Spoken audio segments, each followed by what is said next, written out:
Hey guys, so welcome to this episode of the podcast. This week I'm speaking to Aaron Hoey. So Aaron Hoey works for JPS.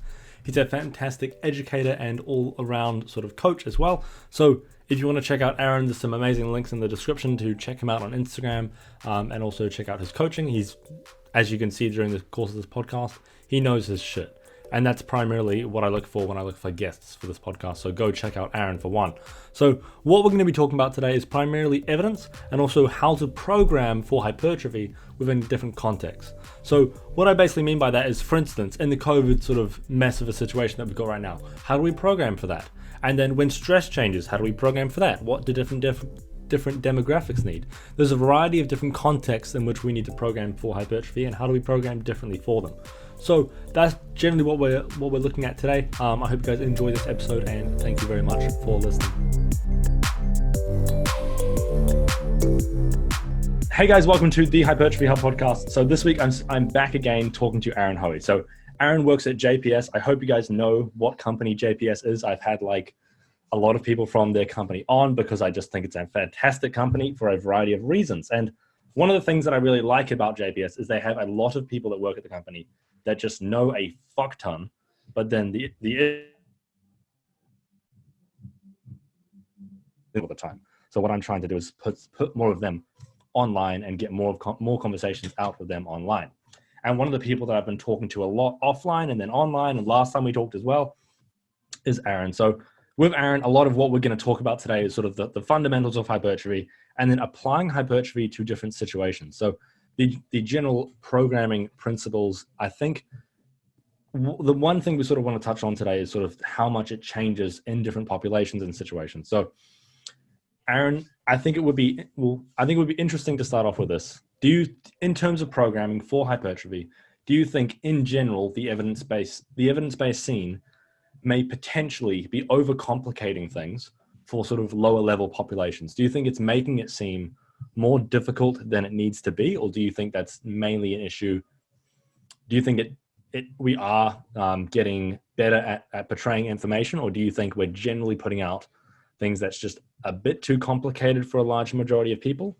Or do you think in general it's better that we're putting out a little bit more information that's a bit more specific? For instance, like if we think about mesocycles, I don't know if everyone has to run a mesocycle and have a deload period, as I believe we touched on last time a little bit.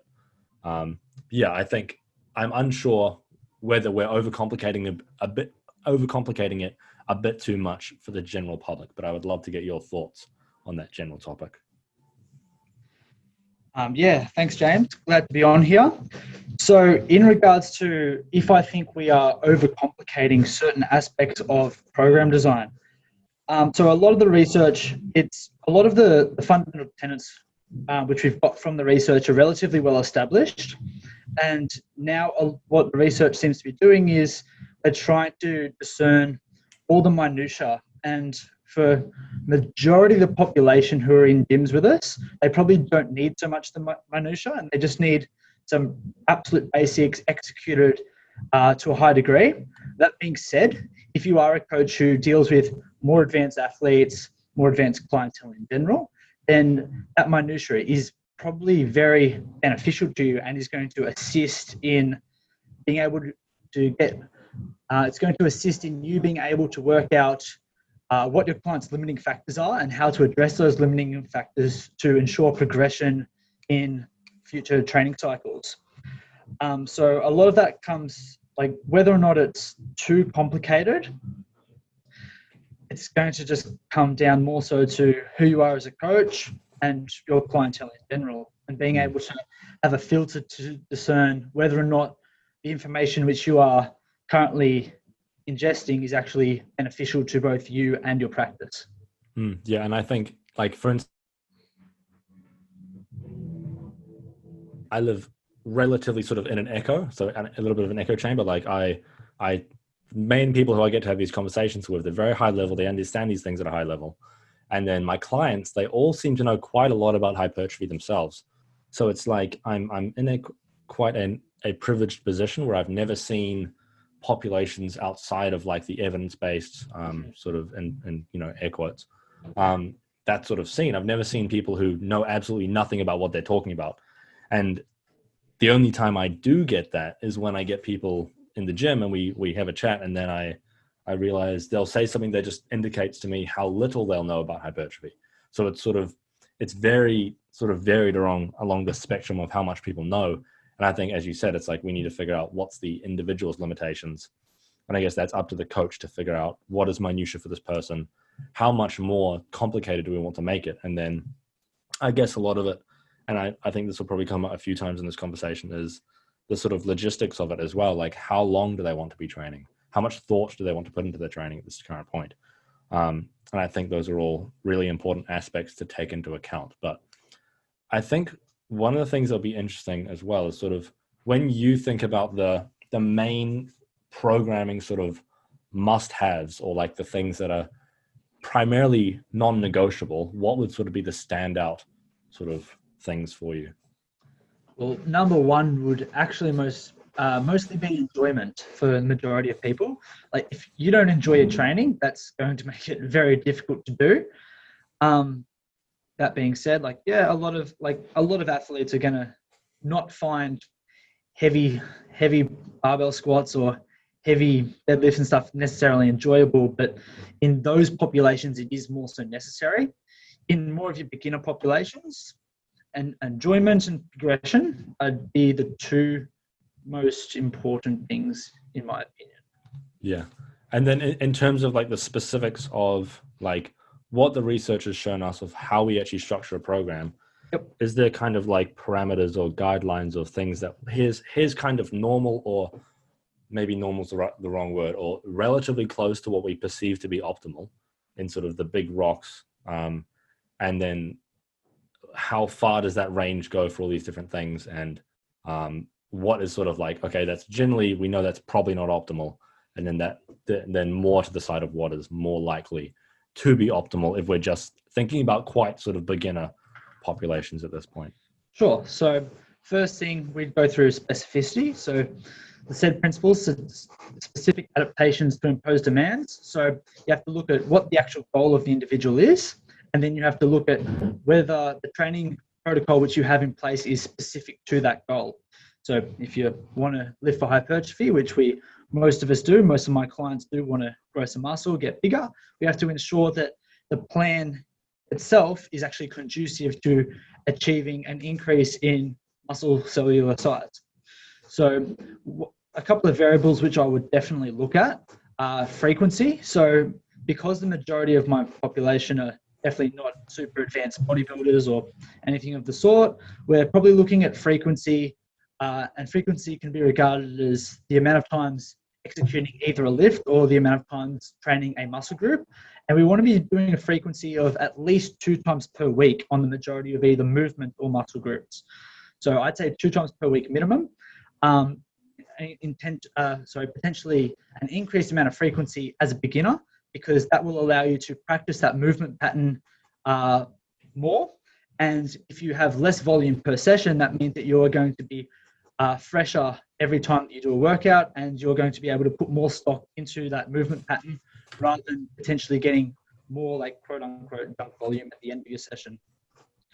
In regards to volume, I think that the 0 to 10 for hard sets per week for beginners is pretty good. 10 to 20 hard sets per week for intermediates, and 20 to 30 hard sets per week for advanced, even though a lot of us don't realistically train many advanced athletes, at least not in my world.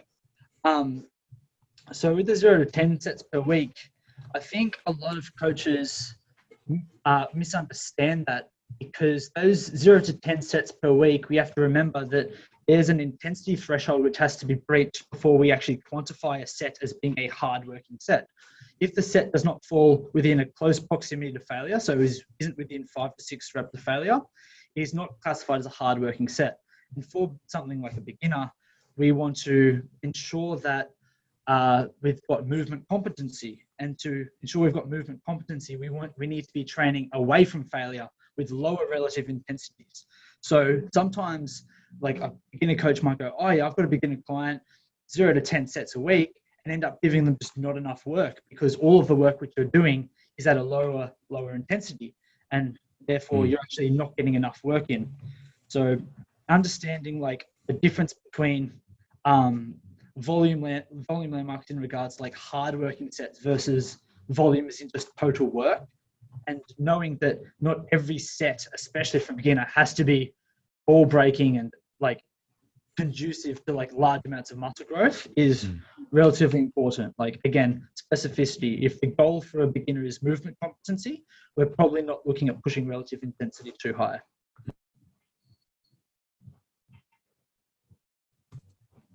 Yeah, I think we froze a little bit there.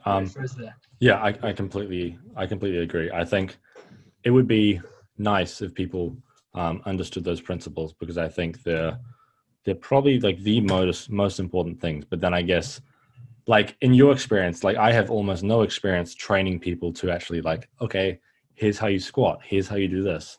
When someone's coming and they're like utterly beginner, like, do you tend to do a lot of work really far from failure?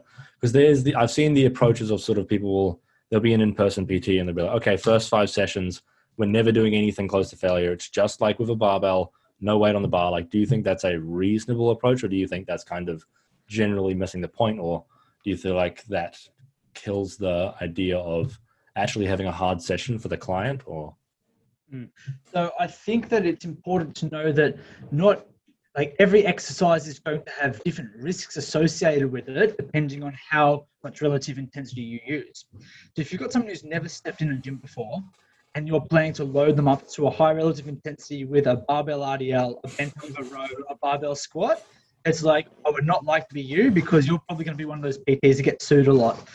But there is nothing wrong with teaching movement competency on those lifts, taking to a low relative intensity, and then putting them on a leg press or a leg extension and pushing them hard. There's no reason why you can't push hard on a movement which is safer. So a lot of your machine work, a lot of our single joint exercises, you can take those to a pretty high relative intensity, especially early on in a training career, which is also important because by doing that, you can actually teach your client, okay, this is what hard work is, and you can actually push them.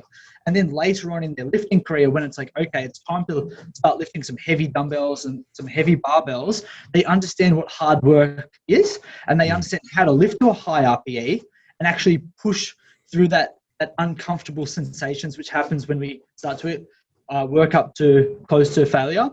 And that way we're going to ensure that they are getting the best results by pushing to a high intensity throughout all their movements once their movement competency and technique allows for it. Yeah. And in terms of gauging RIR, that's something that I find as an online coach, it's very hard to, like, it's probably when I get a client and they have never done RIR before, they've done it maybe once, or they've never thought about it before. How do you, whether online or in person, go about sort of teaching someone like RIR? Do you think it's best to do it with those isolations, like use those as a tool to teach people what it feels like, or? Yeah, so obviously, so difficulty to gauge RPE is going to be a little bit dependent on the exercise in question. For my in-person clients who've never heard of RIR before, what I usually do for their first mesocycle is it's quite conservative on a lot of their compound movements, given that they struggle with technique, and I push them a little bit harder on their isolation work and their machine work. Usually by about week 5, so like at the end of their first 5-week block, I'm like, righto, get on the leg extension, we're going to go to failure. And I literally push them, like yell at them, give them a big rev up, and I see how many reps they can do. And previously they might have been doing 10, 11, 12 reps on a leg extension, and maybe they get up to 18, 19 reps. And when they fail and they're like, oh my God, my quads are on fire, I've never felt that before in my life. I'm like, okay, sweet, that was an RPE 10. That was 0 reps in reserve. You couldn't have got another one.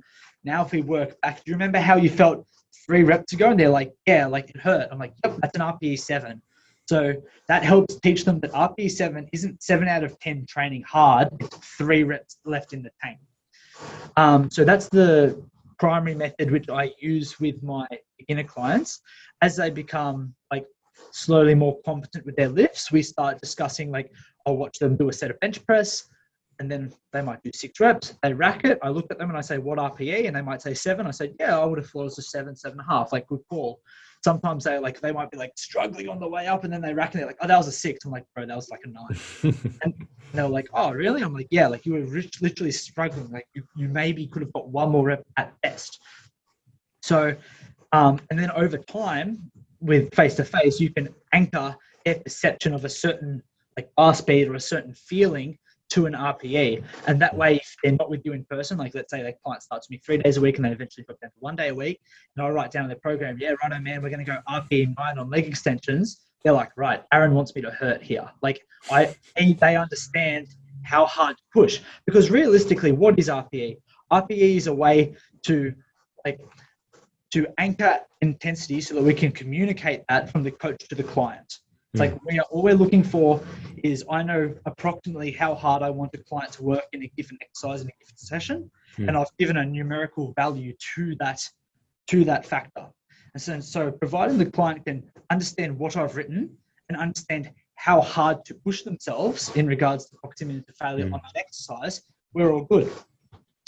Yeah. In regards to your question to how do I do it more so with my online clients, what I like to do is I'll give clients a couple sets. I might say, so rather they might do 3 sets of 10 to 15 flat dumbbell press. And they might have been doing that for a few weeks and they're only getting 10 reps and they're calling it like an RP 8 or 9. And then the 5th week of the block, I might say, okay, I want you to do 2 sets of 10 to 15 and then 1 set as many reps as possible. And they might go 10 on the first couple of sets, call it an RP 8, and then they get 21 reps on the last set. and I'm like, sweet. I screenshot that. I send it to them. I'm like, what's wrong with this picture? And they're like, oh, like I didn't realize I had so many more reps left. I could have pushed harder. I'm like, yeah, sweet. Like let's change that up. Like 1 exercise at a time. If you suspect that something might be amiss with the RPE, you can just kind of focus in on that. You're like, okay, this week with my client, we're just going to dial in the RPE on this exercise, maybe change it to another exercise another week.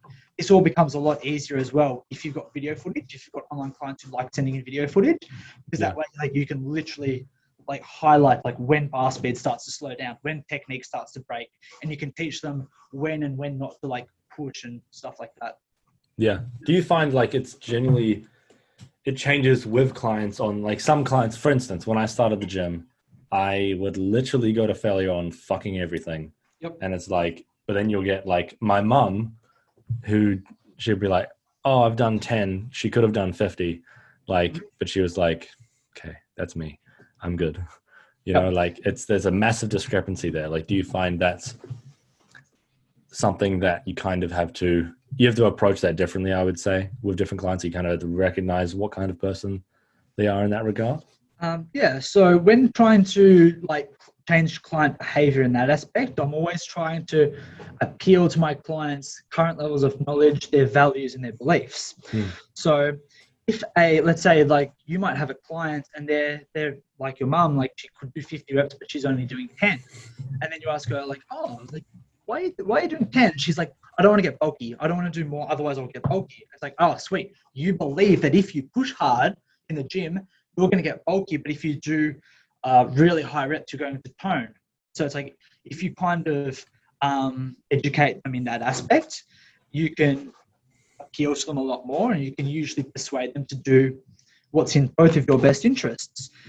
Other clients as well, like a lot of the time, like my clients, I give them like a high RPE and they're like, oh, this sucks, this hurts. I'm like, well, you came in, you signed up, none of your goals, you said you wanted bigger hamstrings and glutes. Like this like today, we're going to do hip thrusts, like 3 sets of 15 to 20 AMRAP. Like you signed up for this. And they're like, yes, I do want bigger hamstrings and glutes. Like that behavior fits with their desired outcome. And as a byproduct, they're more likely to change their behavior to suit that once they're reminded of the outcome. Yeah, I completely, I like the way you phrased it there. So should we divert back to programming a little bit? So I think one of the things that is quite, I think people are having difficulty understanding the correct way and understanding all the variables is programming for hypertrophy. I think once you get past the beginner stage, people begin to sort of say not say things are optimal, but they begin to infer that certain approaches are optimal rather than not optimal, et cetera, et cetera.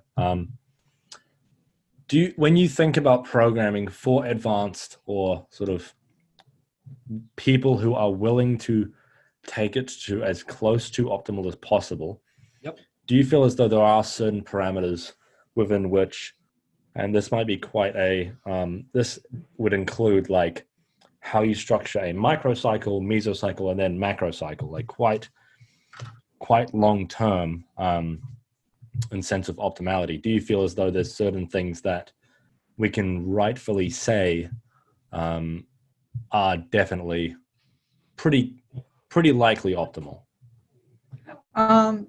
Yeah, like it's going to be like like the sense optimal or perfect is always going to be a little bit blurry. Like sometimes we might actually be optimal and we don't even know we're there. I think that there are certainly better and more optimal and less optimal ways to do things. Certainly less optimal ways to do things a lot of the time. And a lot of the time it is low-hanging fruit, which we can quite easily influence and just like change some like small tweaks here and there to yield like massive outcomes once that compound interest effect takes place over months and years. So I certainly think that there are more optimal ways to do things a lot of the time, and that sometimes the really small tweaks for those who are very dedicated and very consistent can yield incredibly large benefits, like in longer time periods, longer time frames. And in terms of this, should we start off with this sort of we'll start off with microcycle, then go to mesocycle, then macrocycle. Sure. In terms of what you would see as an optimal microcycle structure, I guess we probably covered a lot of it in the sort of more beginner sort of phrasing. Beginner sort of conversation.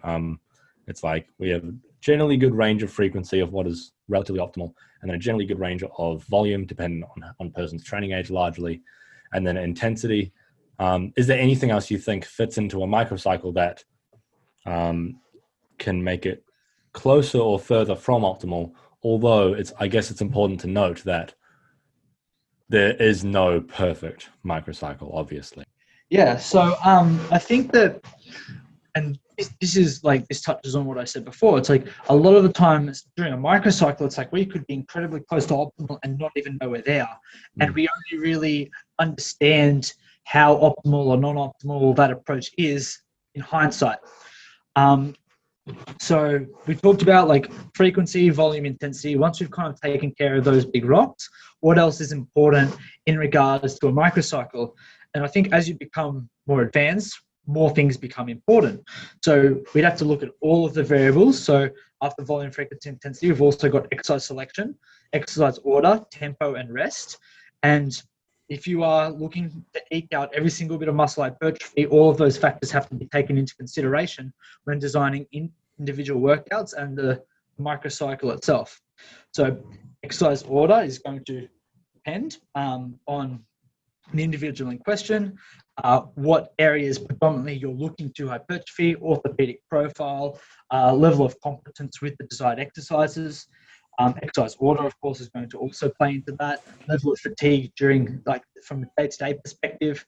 Also from even session order. Session order is a big one, which also gets overlooked. Like looking at different recovery curves of different muscles and whether or not certain time periods to train in are more or less optimal given your previous or your next training session.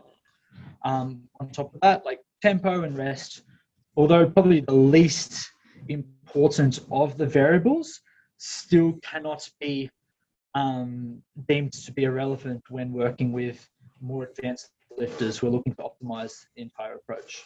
Yeah, because I guess then we're thinking about, like, for instance, someone might have something relatively close to good or optimal, but then if we compare that to, and then maybe that's sort of fine or passable, but then if we take something and then we say, okay, this is just absolutely abysmal, like everything else is on point, but they don't even know what an eccentric is, or like, you know, like they have no clue about some certain aspect of training. Like, for instance, they leg press twice a day 8 times a week, something like, or 14 times a week, something like that, something that's just so far from normal. But yeah, I definitely agree. In terms of structure for a mesocycle, is there certain things that you personally like to do, something that you think might be a good idea in terms of that? Like, for instance, two examples that I think we commonly think about is, like, for instance, volume progressions, like sets per week at week 1 compared to week 6, and then how you actually change that over the 6 weeks. Let's say, for example, if it is a six-week mesocycle, and then also how you then change reps in reserve within that. And then I'm assuming that also may change depending on exercise selection as well. For instance, you compare a leg press. Yeah. If you compare the RIR on a squat in week 1 compared to a leg extension in week 1, something like that is always an interesting comparison. But yeah, how do you personally think it might be a good idea to change those variables over a mesocycle? Sure.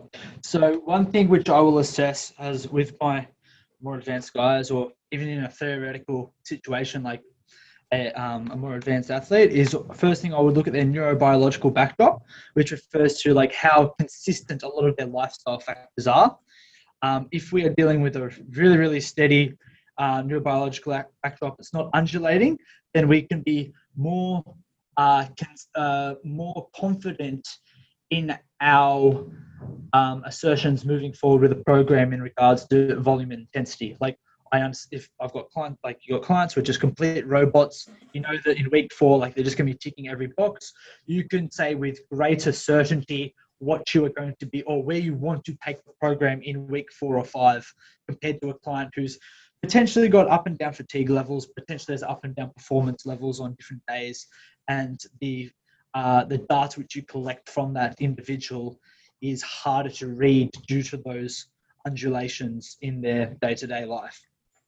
So if dealing with a client who is very, very consistent, very standard neurobiological backdrop, I would recommend starting with slightly less volume at the start of a mesocycle, and then ramping up volume, not preemptively like sets per week, as I see that as being quite assertive and potentially deleterious if they're not recovering, but rather assessing recovery, performance, pumps, tension perception, those kind of factors week to week, and then each week making a judgment call of, okay, it's like, how's our performance? How's everything going? Do we increase volume this week in regards to hard-working sets? Both of you and I know that there are more than one way to create progressive overload. So we do not have to just add sets, but we can do all manner of things, including adding reps, just simply increasing somebody's relative intensity. We can, they're the big ones, which we would, or adding loads to bar, of course. That's the other one. So those are the kind of key factors which you would address on a week-to-week basis, with the intention of slowly bringing somebody up to the point where performance is starting to stall or even decline. Because once performance is stalled or declined, once performance is stalled or declined, you can assume that the amount of fatigue which we have generated from accruing positive fitness adaptations now exceeds, is now so high that it's starting to impact on our performance. And we're going to need to use a fatigue management strategy, i.e. a deload, in order to mitigate that fatigue so that we can continue to train hard in future training cycles. Boom. Beautifully explained. Absolutely magical. In terms of reps in reserve over a mesocycle, is there a strategy that you like to use? Is there something that you personally use with yourself, but then how would that differ more advanced athletes or sort of your more beginner trainees? I guess we touched on the beginners quite a lot, but how do you personally like to change for those of your athletes who you do run a mesocycle for? How do you generally like to structure reps in reserve changes over a mesocycle? So sure. So like Obviously, there's a lot of assumptions built into this. There's, some of the assumptions are that our athletes recovering fine, eating optimally, sleeping optimally. Sorry.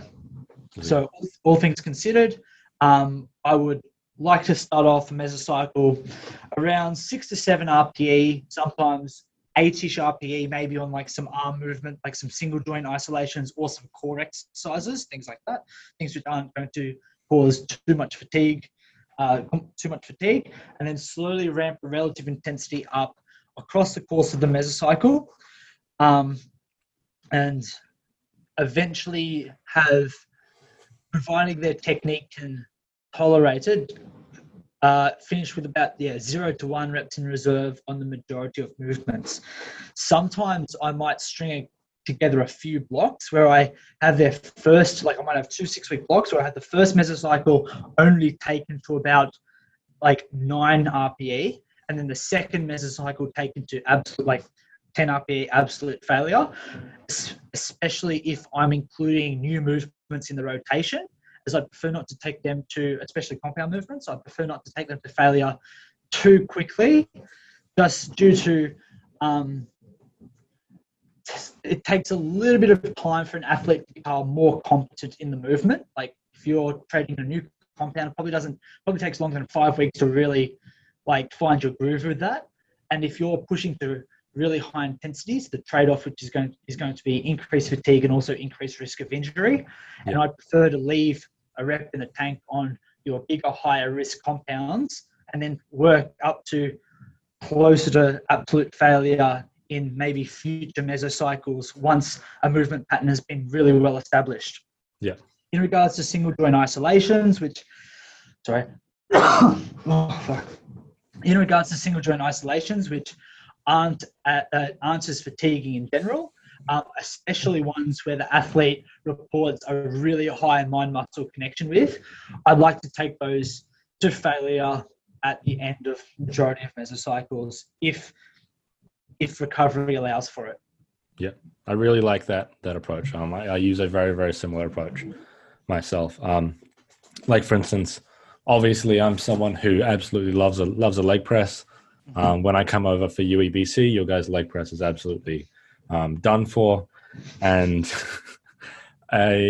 one thing that I've been hearing a lot of people discuss something like a leg press, and maybe it's something we could even touch on now, is comparing a leg press to a squat. It's a very different movement, right? There's not really any stability component. You can you can't exactly sit there and rep it out. Like you're more, I think Mike said, you're more riding the wave of each rep or something like that, the way he phrased it. But it's not that different from a squat, but in terms of a fatigue standpoint and ability for it to be disruptive in terms of muscle damage, I find it's not going to completely fuck someone up the way a squat may. Have you seen a similar kind of response there, or do you think that maybe is my personal anecdotal evidence? Or I think it's definitely worth noting. I do believe that like an orthopedic profile and competence in the lift in the lift in general can really influence how much fatigue is accrued per hardworking set. Yeah. So of any given exercise. So I've certainly got clients who are just like, they are very much built to squat, and those are the kind of clients who I would be more inclined to include a high bar squat or a safety bar squat in a hypertrophy block. Simply, just due to the fact that I can take it to high relative intensity. They don't seem to be very belted up from it, and they're good at it. So they just get better and better. Like you can continually just add weight to the bar and continue to progress both in terms of absolute load and relative intensity block to block.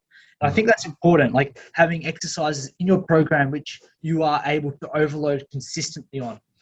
So for those who can squat, squatting's fine. I usually supplement it with either a leg press or a hack squat. For those who aren't as suited to a barbell squat, I tend to use more so hack squats, pendulum squats, leg press, with a healthy amount of unilateral work and just machine assistance work as well. Yeah, and do you find for those exercises, We've frozen here.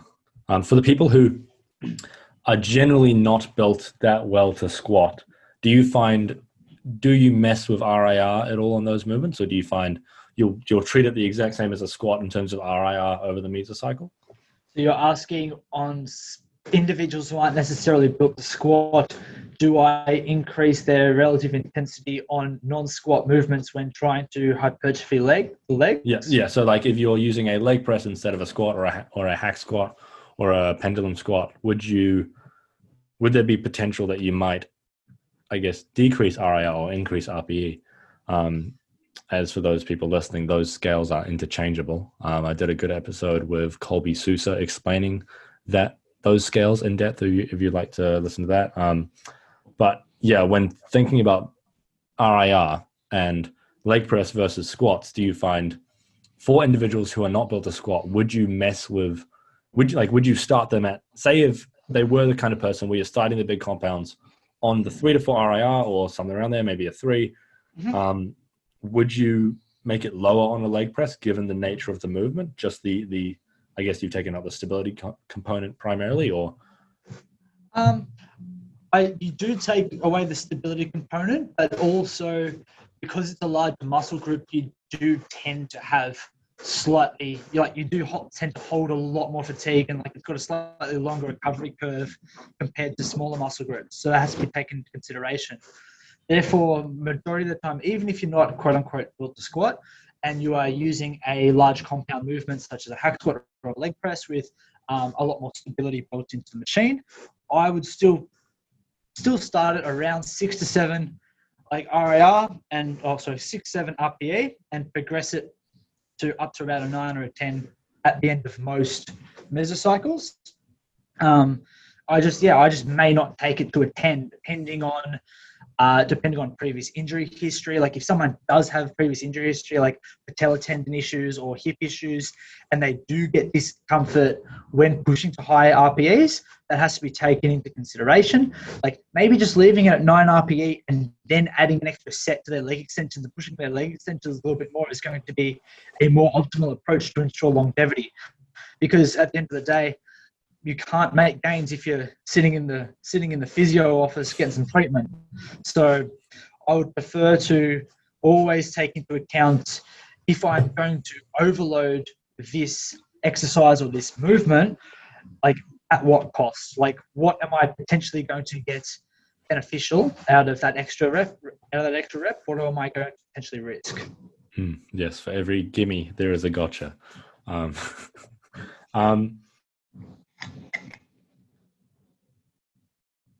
don't know if we've frozen. Love that. It's just something that I've been thinking about a lot recently because I've heard a few people state that they believe that on a movement like a leg press, it's been people who've been quite well informed saying things along the lines of sort of on something like a leg press, you should take it to a higher RIR than you would a squat or a lower RIR than you would a squat.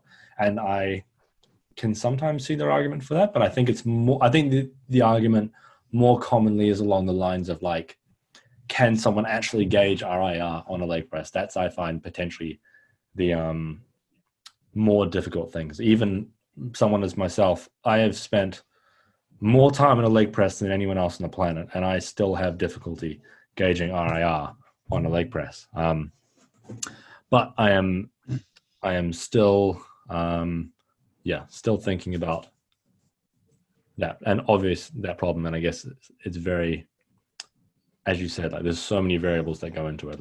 Are they someone like myself, the amount of damage that I'm going to occur from my leg press is not that much because I've done so much leg pressing so often for the last 2 years. Completely. And then I think it may be interesting to touch on this as well. In terms of all this, in general, I would say we're trying to jump from here's what the evidence can tell us, and then here's anecdotes, and we have to combine those two to basically make a jump to a theory or a full program. Basically, I'd say inherently has to make a jump from evidence or the literature. And I guess people use that word without actually knowing what we're talking about when we're talking about literature, or not actually having read any literature, or I don't think that's where people should be trying to disseminate information from. But yeah, do you agree with that we kind of generally have to jump from evidence? There has to be a jump of, I guess, a leap of faith. If that makes, am I making any sense there at all? Yes, I think I'd be able to answer that in a way.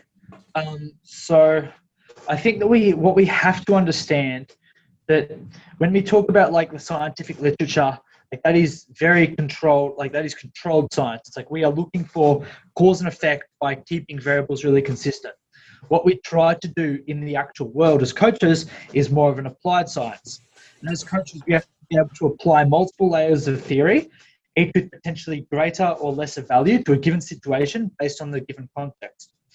So rather than like saying that we need to jump ahead of the evidence, I'd say that the current evidence-based model of medicine, using both the client-driven, personal experience, and the scientific literature all in conjunction to make individual decisions on a day-to-day basis, I'd say that's the best model which we currently have in regards to applied practice. Yeah, I completely agree. I think it's for the, like, on the client level, it's like that's where the factors of the client have to come in there. And I think potentially where I've gotten that idea into my head might be more along the lines of, like, for instance, when we put out information to the public, like I make a post on Hypertrophy Hub, an infographic, or JPS makes an infographic, or someone puts out a method of training or something like that, I would say then that's when we're making a gain. I would say then a lot of the time that can be making a jump. However, it depends how you make the claims. Depends how certain you speak about certain things, I guess. Yeah, I'd agree. Like it depends how definitive the evidence is in any given context. If the evidence strongly supports something, you usually apply that quite like you almost directly transfer that into practice.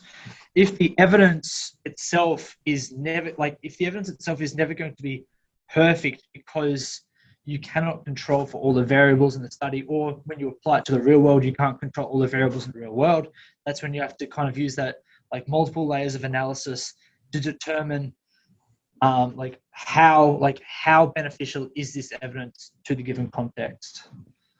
Yeah, that makes sense. Yeah, I definitely agree. I think a lot of the time people don't, like, I wouldn't trust myself to read literature and then try and make assumptions from it. Like, I think people had to be very careful trying to actually, like, okay, I read one paper.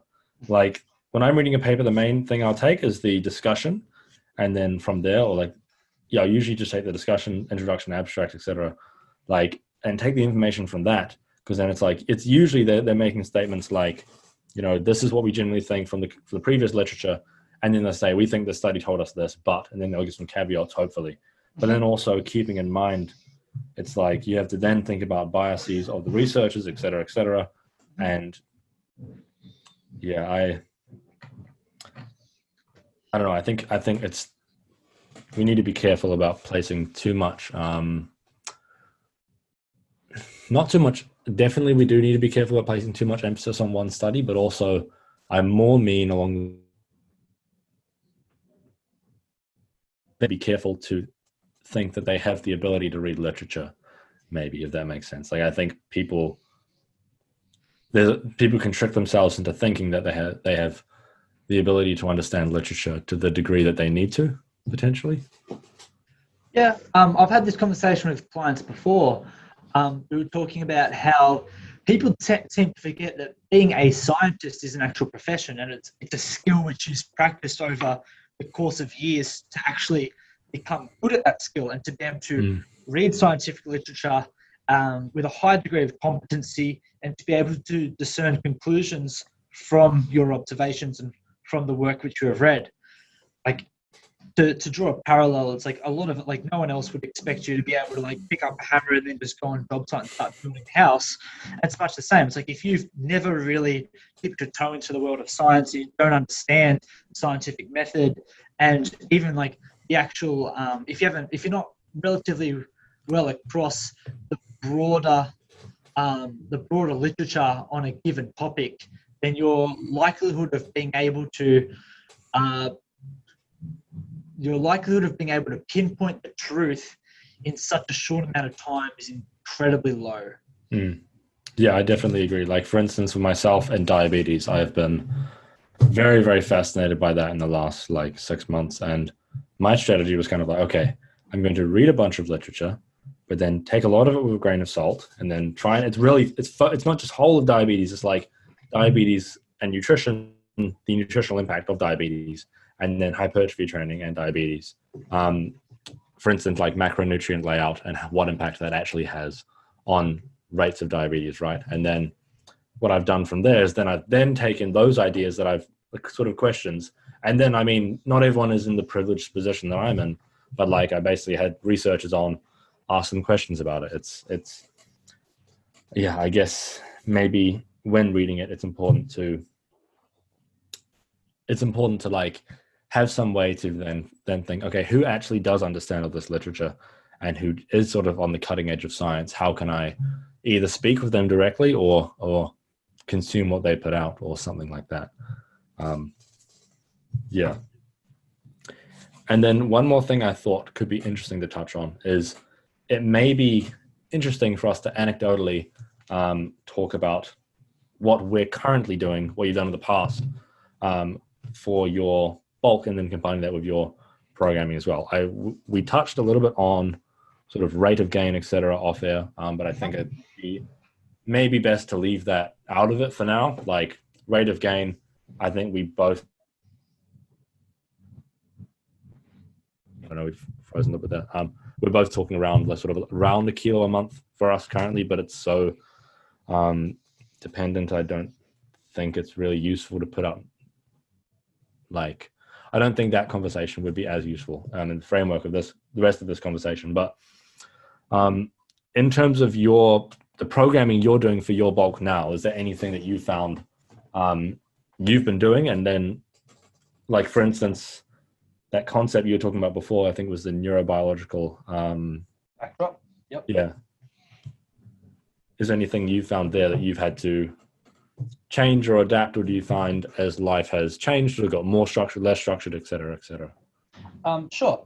So over summer in Australia, gyms are pretty hot. It's like 40 plus degrees. Training's hard. Training is just generally more fatiguing because you've potentially been on a gym floor in hot conditions for a long time, potentially a little bit dehydrated. If it gets really hot, sometimes my sleep quality definitely decreased over summer, which means that I probably had less adaptive resources in regards to my potential to grow more muscle tissue. So knowing this, I was preemptive, and my program reflected the fact that I may have had less levels of adaptive currency.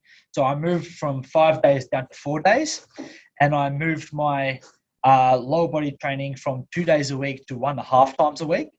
So I kept volume for my both quads and hamstrings at around 8 sets a week, which I also probably wouldn't necessarily recommend doing for everyone, but because I'd had good results with maintaining my leg volume with those amount of sets per week in a calorie deficit, and I was in a surplus, I was like, okay, I can probably get away with not losing any leg tissue by dropping down to 8 sets a week on quads and hamstrings and freeing up a little bit more adaptive currency and putting that towards chest, shoulders, arms, which are the kind of areas which that's where I mostly lack muscle tissue. So my training microcycle had a full body day as day one, and then I had a day off, then I had a full body day as day two, let me start that again. I had a full body day as day one, then I had a day off, then I had an upper body day as day two, a lower body day as day three, and then another upper body day as day four.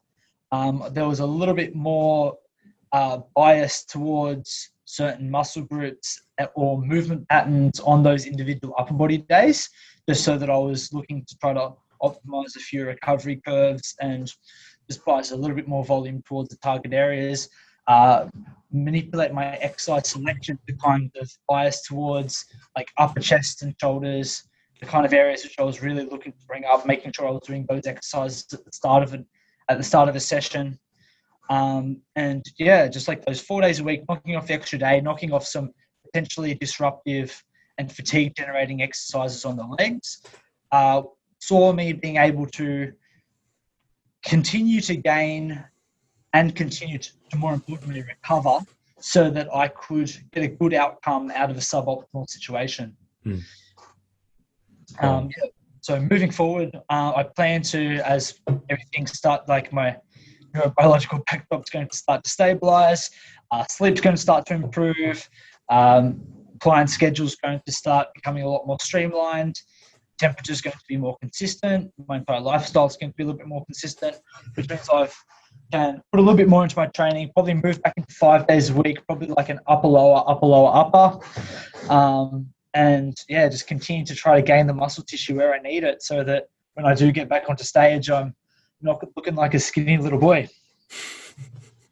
Fantastic. Yeah. And it looks as though it's working, although I don't think the listeners can see the video. But yeah, I like how you sort of outlined there. Like, I think it's useful for the listeners to see, like, okay, here's some individual changes that you can make. Like for myself, ever since I've started uni, like it's been ridiculously consistent. Like I basically go to my exercises, like nothing's really currently super, super, super novel. So I'm not getting ridiculously sore. I'm basically only getting sore when I change volume, intensity, etc. And I'm finding really, really solid progress just from like everything week in, week out for me. I guess my neurobiological backdrop, if I'm using that concept correctly, is pretty stable right now. I have everything I need, the resources, like I have everything in line, and it's just like, it's really nice to be able to, I can train at any time of the day that I want. I basically train like midday, nice, cool conditions. If it's really hot that day, I'll train later. It's like, I can ramp my caffeine up if I have to. Work schedule's not too hectic. I feel it's very, very nice. And like, I'm just playing around with volumes quite a lot. I am not really doing any sort of specialization cycle, but I would like to in the future, I think. Do you think there's much merit? Like the idea for the specialization cycle, and this is a little bit just thinking out loud, for myself would be, someone was talking to me on the Revive Stronger forum about it, as potentially a good idea for someone in my situation, because effectively it's like, okay, what usually makes me have to deload is, it's usually local fatigue in my thoracic spine, basically at the top of my spinal fusion. So it's like, it's usually there. It's just so painful. Sleep just goes to shit. Like I just become so fatigued that becomes the limiting factor for the most part. It's pretty much, and then I can, but effectively it's like, there's only, I find once volume intensity and just general fatigue is so high, after 4 or 5 weeks, I just have to deload or something like that. And I'm thinking potentially, if I did more a specialization sort of by mesocycles, then I wouldn't even, if a primer phase was in order, I guess we need to be careful how we use that, because people need to understand that whole concept. But I think it would for the most part negate the need for that as much as I would basically be higher volume here, lower volume here, higher volume here, cycle it around. What do you think of that general approach for someone in a similar situation to myself, where local fatigue pretty much always ends the mesocycle before? Like I very rarely have performance drop off before I end my mesocycles, like very, very rarely, except maybe on pushing movements. Okay. When you talk about a specialization phase, what area specifically are you looking to bring up? That's going to matter. I would probably say not back. So if I had to pick now, if I was actually going to do this, I would say probably quads and pecs. I would say for the most part. Arms potentially as well, but does anything pec related cause a large amount of fatigue through your thoracic, which causes you to deload? yes. There's an issue. Yes, exactly. So, what you're intending to do is you're trying to free up adaptive currency from certain areas to spend it on other areas. One of the biggest issues I see with people trying to do a specialization phase is they get greedy and they're like, oh, okay, I'm in an arm specialization phase. I'm just going to add more arms to my current program until I snap myself. It's like, well, that's just silly. So one of the concepts is like, if you are going to, let's say, grow quads and more pecs, you're going to have to take away from something else by putting those kind of movements around maintenance volume. So you're going to actually have to decrease a lot of volumes on certain areas. If you were, let's say you were wanting to bring up arms, and I'd say arms and quads would be probably a little bit easier to do compared to quads and chest, just because a lot of pushing movements are probably going to cause a little bit more fatigue. And so, I'd try to stay away from most things which are going to cause you fatigue. And you have to be very diligent with your exercise selection. You have to be very careful with exercise order and session order, like trying to line up a few different recovery curves to make sure that you can get the most out of sessions where you're prioritizing those target body parts, while also ensuring that you're not causing any fatigue, which is going to lead to a potentially stalling the mesocycle short of where you want to be. Yeah.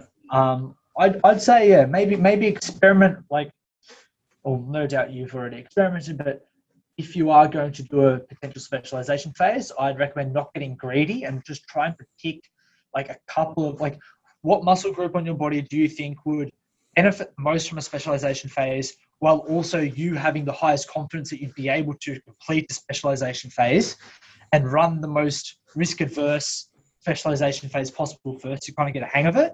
Yeah. And then after playing around, experimenting, you'd be able to refine that method potentially with a different muscle group, and go from there. Boom. Yeah, I think that was interesting, because I find as a coach, right, you're quite objective around your client's programming, because it's you can see it from kind of bird's eye view. But then when you think about your own programming, you think about it so much, and then you think, you just follow the plan. I just set the plan for myself, and I basically just follow it. And I find thinking about things like that, there's a lot of backtracking, because it's the problem for me with that is it's such an emotional roller coaster problem. It's 1 week it's it's not even week one of the meso, I'm fuck, I don't even need to worry about that. Week 6, I'm geez, I'm gonna die at 40. It's a massive swing. Effect. Yeah, and you become so biased and biased and unobjective very, very rapidly, depending on your mesocycle, which week you are in, which I find is an interesting part. But I think that was a really interesting way to wrap up a podcast, because I think people will get a lot from those last two sort of conversations. So Aaron, where can people find yourself if they are looking for you online? Okay, so my Instagram bio is The Strength Student with underscores between the words. You can also find me through JPS Health and Fitness and JPS Education. And that's about it. If you're looking for online coaching, hit me up through Instagram or hit me up through the JPS website. I'm currently taking on a few more online clients, and I'd be happy to work with anyone who's looking to get jacked as and eat lots of carbohydrates. So, I also recommend any of my other colleagues at JPS. We all do an exceptional job. We've all got our own little areas of expertise. So you'd always be in good hands if you came down to JPS. Yeah, they're okay. Yeah. No, I completely agree. There's a reason I don't know if I've frozen it. There's a reason that I pretty much trust everyone from JPS. It's just it's a cornucopia of intelligence and rational thinking over there. It's very, very cool. Is there any I'll cut it off there if not, but is there any products you would like to promote or anything like that? Is there anything coming out that you're involved in that you want to pimp or anything? If there are any listeners in Perth, so Jacob Skeppers and I are going to be in Perth on the 6th and 7th of June. I'm pretty sure it's the 6th or 7th. It'll be that weekend. We're going to be presenting a strength physique workshop, which encompasses both training and nutrition for strength and hypertrophy. It's going to be a really good weekend. I'm looking forward to it. We're also doing the one in Melbourne in 2 weeks' time on the 21st, 22nd, that weekend. If any of you are looking for a ticket to that, hit up the JPS page or hit me up, and I'll be able to sort that out for you. Boom. Cool. Sweet. I will cut it off there. Beautiful. So thank you guys very much for listening to this episode of the podcast. I hope you did enjoy it. If you did enjoy it and you're watching over on iTunes, please give me a review on iTunes. That seriously changes the game for me, because 1, it allows me to get feedback. 2, it allows me, am I doing anything right? What do you like? What don't you like? So feedback. And then also it allows me to climb in the rankings, which really does help the show grow, and we can help more people here at Hypertrophy Hub. So if you did like what we're doing here, I would really, really appreciate if you give a review. If you are looking for online coaching, I do provide that as well. Obviously, some of the people I interview on the show also provide online coaching, but my online coaching is primarily aimed to achieve hypertrophy outcomes, but also aiming to achieve, so effectively we're trying to get you jacked, but I'm also trying to primarily aim for hypertrophy while achieving health as well. So I don't want it to disrupt your life, I want it to add to it as much as we possibly can.